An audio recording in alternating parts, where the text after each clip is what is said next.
our postmodern age of division, anger, anxiety, and confusion, the most dangerous weapon you have is your own mind. Take control! Question everything! This is the Intellectual Freedom Podcast. You are a citizen of the 2020s. Device in hand, earbuds in. You wander the lanes of a strange world. You can make a trip to the shops without talking to another human being. But you cannot walk through a city without being filmed. You cannot walk on a beach without being filmed, for there are satellites now. So many satellites. You are never far from a screen. You cannot afford to be, and why would you want to? The screen gives. The screen has abolished time, distance, boredom, longing. Is anything you see on it real?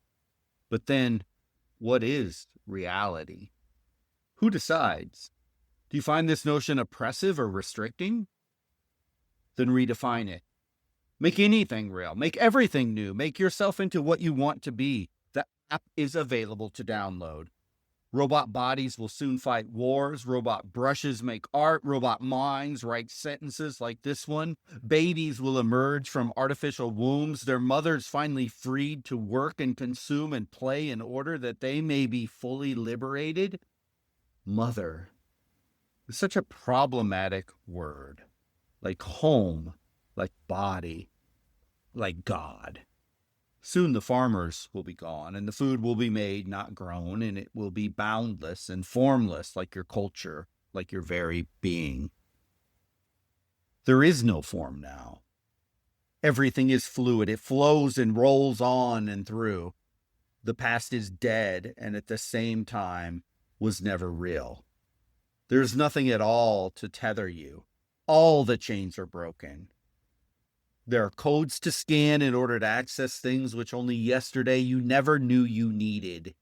Soon you'll need to scan the codes to do anything at all. Soon your children will be taught STEM by an AI and they will laugh at its jokes. The algorithm will know them better than you do. Soon a number will determine if you are on a list of the good people. Soon all the good things will be universal, accessible to all through the power of the network. Progress, kindness, openness, information, so much information. The information, maybe this is why everything is so confusing, so overwhelming. The content overflows like storm water from the drains and the downpipes. Too much information, too many films. Too many books and channels and people and brands of shampoo. Everybody is arguing now. Did they used to argue this much? Why is the weather changing? There are microplastics in young mother's milk. Where did the snow go and the stars? Why are the children so unhappy? Sometimes, when the evening comes, you can stand outside in the twilight and it can feel like everything is different, but you can never quite explain why. Is it in the air? Or is it in the way now that you taste it? When did it change? What changed it exactly? You could just be imagining it. Perhaps you're thinking too much. Perhaps you're tired. Perhaps you're just losing your mind. But doesn't it feel as if, quite recently, everything has somehow shifted? I read that directly, and I almost never do that. That's from Paul Kingsnorth and Against the Machine. Just let that breathe for 1 second. When I read it, and when I read it the first time, it was like, damn, he just nailed what I feel quite frequently now. It captures exactly how I feel about the water we're swimming in right now. But if you're new here, I'm Dr. David Hopkins. I'm a humanities professor. I am your host and your guide through the Intellectual Freedom Podcast. And today we are landing the plane on another series. This is the final episode of Paul Kingsnorth's incredible book, Against the Machine. I really do hope you've been reading along with me, but if not, it's never too late. And I can tell you the book won't disappoint you. So go buy it and read it. If you haven't been reading along, it doesn't really matter. You can pick right up where we're at here. But if you've been religiously following along, like some of you do, congrats, you just knocked out yet another book this year. Another heavy hitter type book. And I'll be perfectly honest with you. I did not even know where to start this final episode because there's just so much in the final section of this book. Just too many ideas, too many warning sirens hitting at the same time. And if you read the book, you know I'm barely going to scratch the surface today, but I want to hit what I believe matters most, or at least stood out to me most through this entire book. 200, almost 300 and some pages, whatever it was. So whether you're reading along or not, the concepts I'm talking about today, I think you're going to get it. I think it's going to smack you in the face in a good way, in an intellectual way. So let's get into it.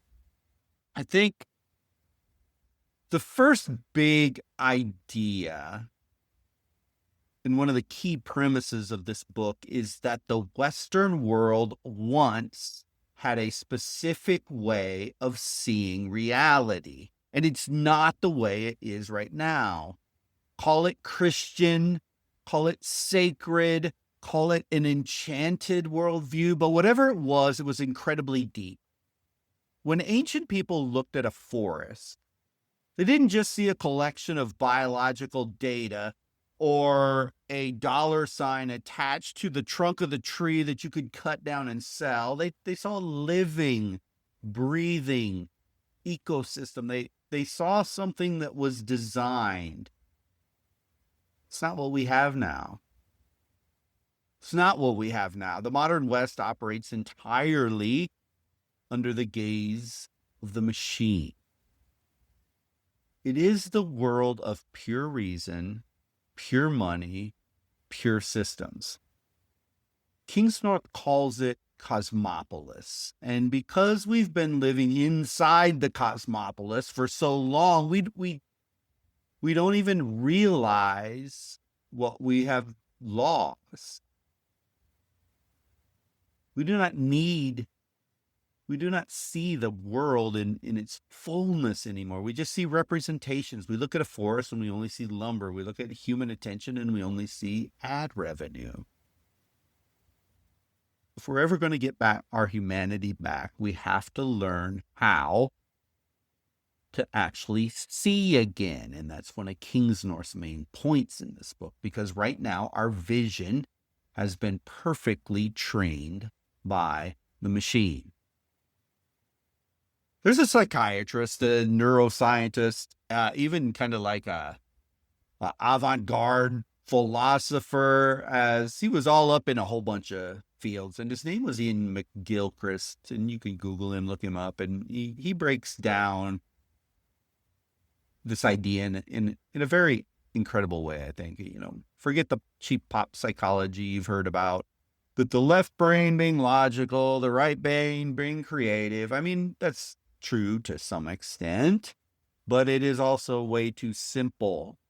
McGilchrist says something much more profound. We have two hemispheres, and each one has a completely different way of attending reality. That left hemisphere is about control.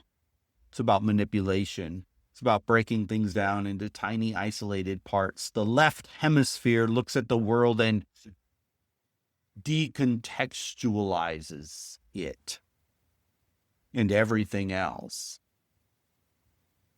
It's the mechanic looking at a spark plug.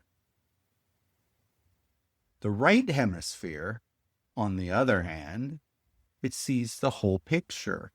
It understands context. It is comfortable sitting with complexity, ambiguity, and human emotion.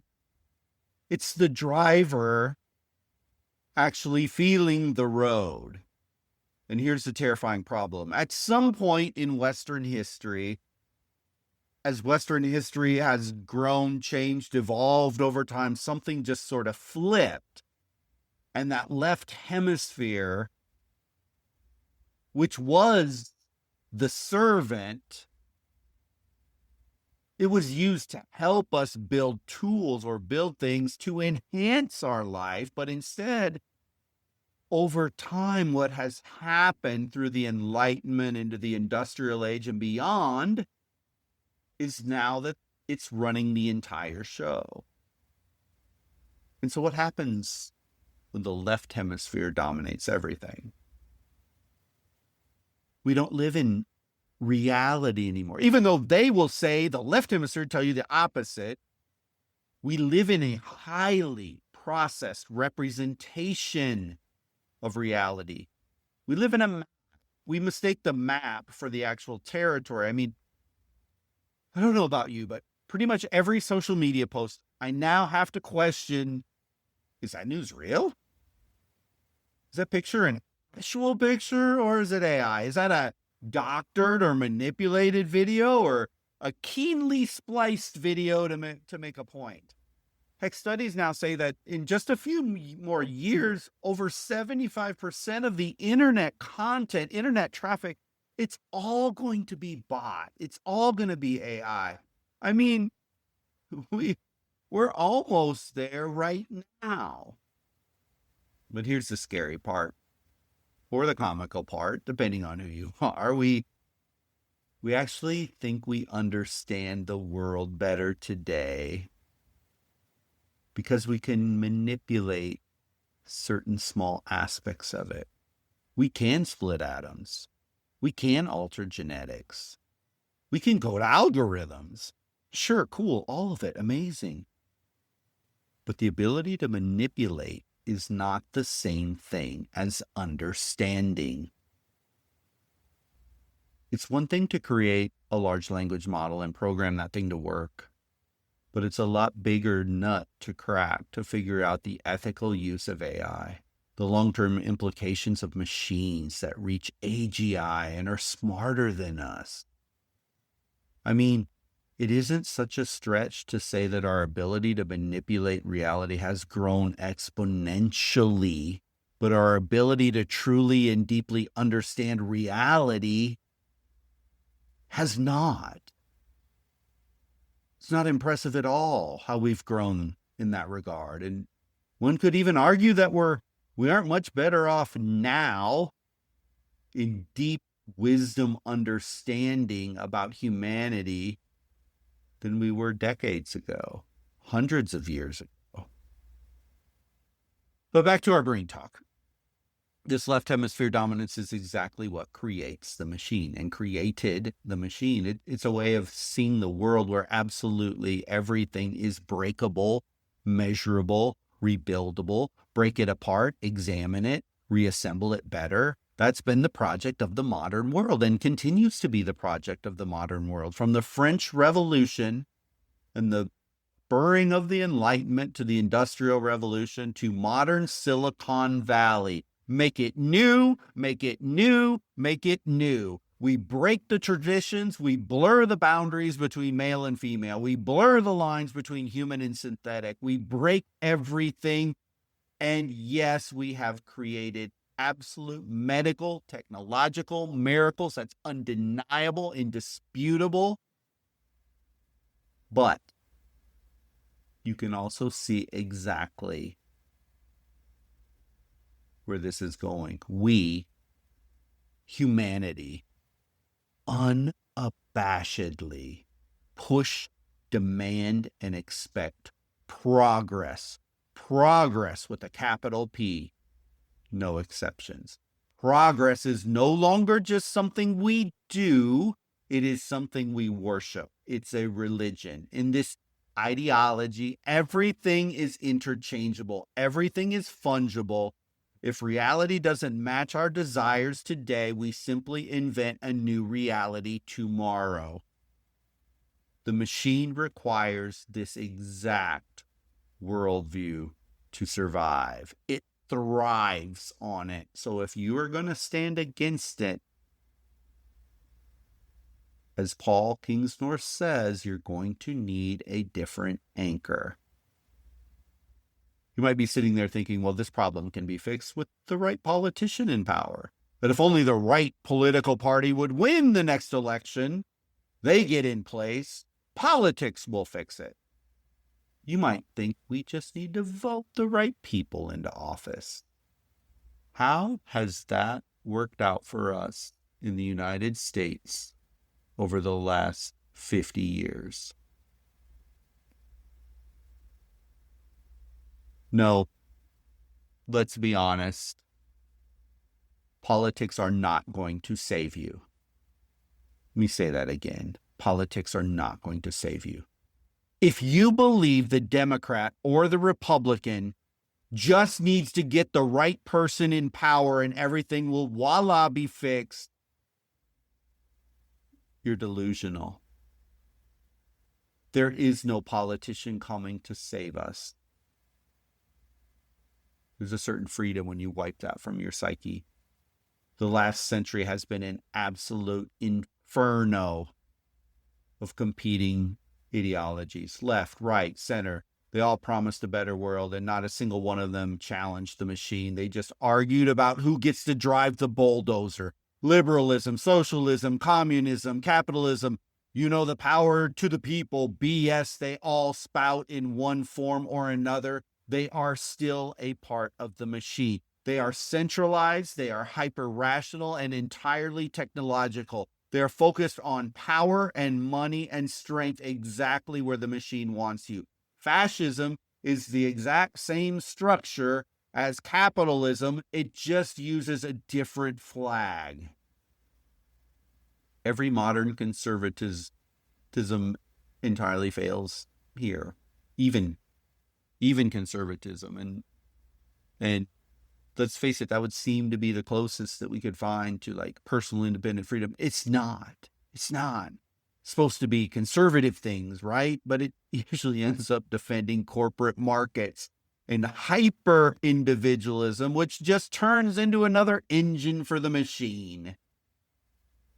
And that engine, the oligarchical capitalism. And yeah, conservatives, the business over government types. Well, the billionaire class gets away with whatever they want because they own the political class. It's an offshoot of conservatism. Left, right, center. We get the same exact outcome because they all worship the exact same God. And that God is progress. As long as that belief stays intact, nothing will change regardless of what political party is in power. Now, you know me. I am fascinated by artificial intelligence. I use it. I build with it, teach people how to leverage it. I love it. But if I'm being brutally honest with you today, this technology is very, very different than other cool tools we've had in the past. We're not just building a tool here. We're dealing with something we do not fully understand. We are dealing with something we do not fully control. And we are racing to build it anyway. And you're probably thinking, why? Why do those in power? Don't they see what's happening? Well, of course. What's it about? Progress. We have to progress and move quicker than anyone else. Got to beat the Chinese or whatever, or heck, just have to beat the quarterly reports. We got to beat that other company building AI. Who cares? We just have to build, even though we don't have a clue what we are ultimately going to end up with. So you can look at AI two ways. You can look at it as just another software update, or you can choose to look at it more deeply, more spiritually. And if you do that, it starts to look like something else entirely. It looks like we finally chose cold information over living meaning. We're in some ways playing the sorcerer's apprentice here. We're summoning something we are not nearly big enough to contain. There are incredibly serious AI experts right now warning us that this could go very, very wrong. And I'm not talking about internet conspiracy theorists. I'm talking about the people building the models. They are warning us about something faster than us, something smarter than us, something able to act in ways that we simply cannot predict and ultimately may not be able to control. Even if you take the absolute best case scenario, even if it's just a harmless tool, you're looking at mass economic upheaval. You're still looking at the complete breakdown of shared reality, the destruction of hundreds of millions of jobs globally over the next 5, 10, 20 years. Who knows? But it's coming, and it is not stopping. I don't find that very reassuring. Here's where it gets deeply uncomfortable. I can sit behind this microphone and critique the machine, but I'm fully inside of it, right? You wouldn't hear my voice if I wasn't. I cannot produce this podcast without the technology. I write vibe code into these systems. I work, I teach, I build every day on the grid. So what are we supposed to do, actually? Just walk into the woods? Kingsnorth points us towards something ancient. Aestheticism, discipline, self-denial. Every single serious spiritual tradition in human history has this requirement. Without discipline, there's no structure, there's no resistance. You're just a leaf floating down the river. You're watching Netflix, munching on Cheetos and cupcakes. Without discipline, without resistance, well, you become what much of the West has already become. Soft, spineless, directionless. You are a sheep. And I say that lovingly because I've put myself in that same category far too often. Kingsnorth talks about two different paths. The first is the cooked ascetic. And this is where most of us are going to land. You limit your engagement. You set brutal boundaries on your devices. You refuse to bring your phone into your bedroom. You actively curate your attention. You choose the rules and you enforce them. Sure, it can make your life a little bit more inconvenient. Your friends and family may look at you a bit side-eyed, but really, that's the point. I'm going to just reveal something that's going to happen in our house. And roughly when this podcast hits the air, it will already have happened. We are removing TVs from our house. I don't mean just unplugging them where you could just sneak it in. I'm talking about literally taking it out. There's one thing.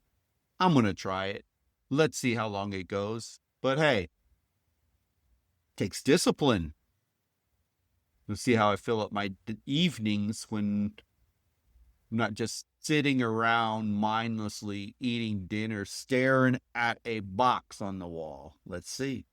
The second path, though, that Kingsnorth talks about is a raw ascetic. And this is a much, much more extreme version. You don't just manage the system as you walk through it and you work in it.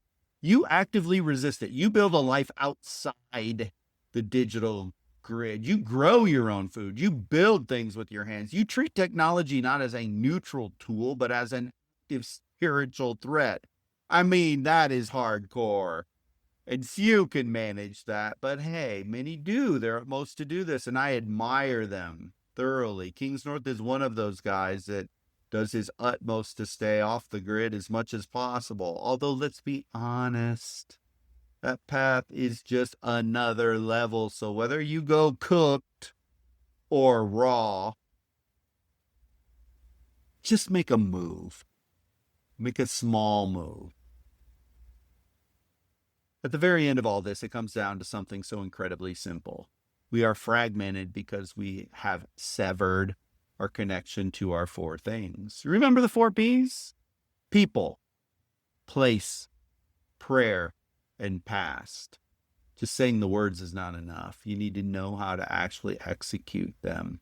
You need the practical blueprint of some concepts. So let's start with people. We don't know people anymore. We don't hang out with people.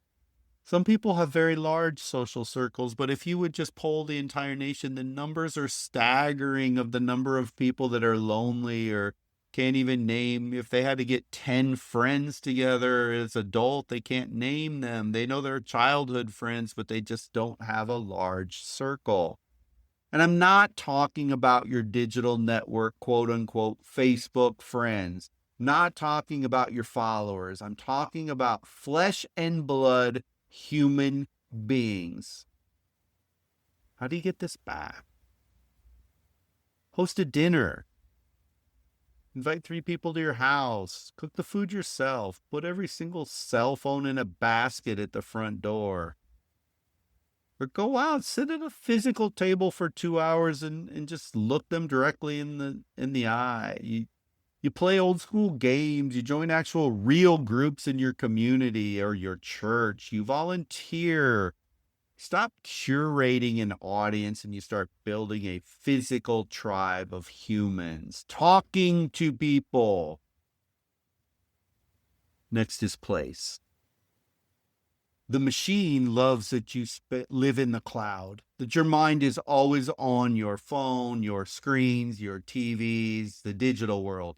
Wants you to be a digital ghost who can work from anywhere and belong nowhere. Fight back against this, putting your feet in the actual dirt.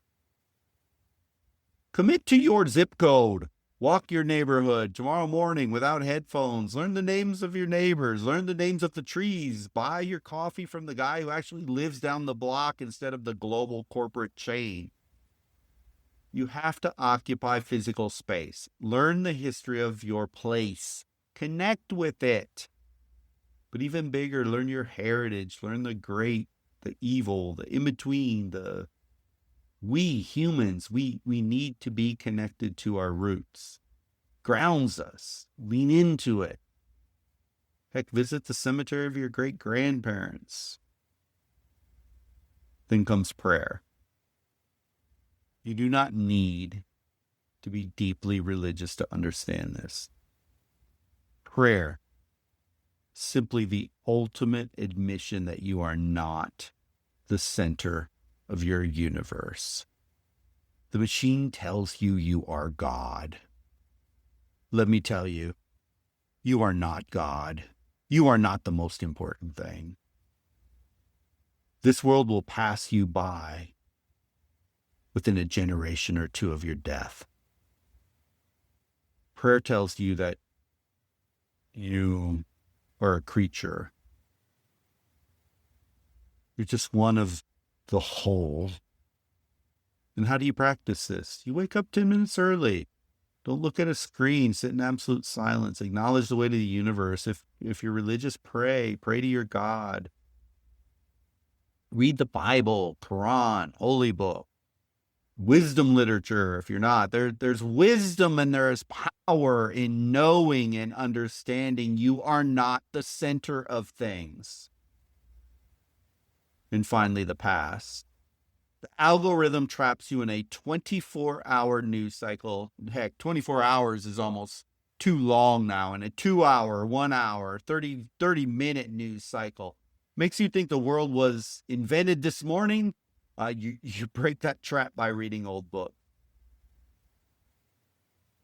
Study the history of your own family. Figure out who your great-grandfather was and what he had to endure just to even get you to where you are today. When you anchor yourself in the deep history of human survival, the panic of the present moment becomes less and less. So you put those 4 things together: people, place, prayer, past. You stop floating. You become heavier. And it's much, much harder to move heavy things. Is it the perfect silver bullet, voila moment that maybe you were hoping for at the end of this? Of course not. It never is. Every time I tell you that, but newsflash, you're never going to get the perfect solution. But Kingsnorth's foundation, I like it. I like it a lot. We're physical people. We live in an actual geographical place. We do have a rich historical past. And whether modern society wants to admit it or not, there's still something divine beyond us. We already have absolutely everything we need to survive in the Western culture. We just forgot how to put it all together. I'm not going to give you a 5-step blueprint. That would just be treating you like another machine. You have to figure this out on your own with your own mind. We cannot escape this era. You and I were born in it. We have to live inside of it. But we do not have to live inside of it blindly. Understanding the machine, challenge it, resist it where you must, and move through it intentionally. If you can begin to see what is happening to the world right now, you are 1,000 times further along than most, and you will make more wise decisions over time, which I hope for you leads to a life of peace, contentment, and joy. Oh, and as you expand your wisdom, you do have a responsibility to help others see it too, helping them along the way. But do it with kindness. Do it with humility. Don't do it with social media yelling and screaming and condescension. Because we can all get stuck in that trap too. But at the end of the day, this is not about saving the entire world. It's about not losing yourself. It's about holding on to your humanity and finding a rooted, real life in the middle of the noise and the machine.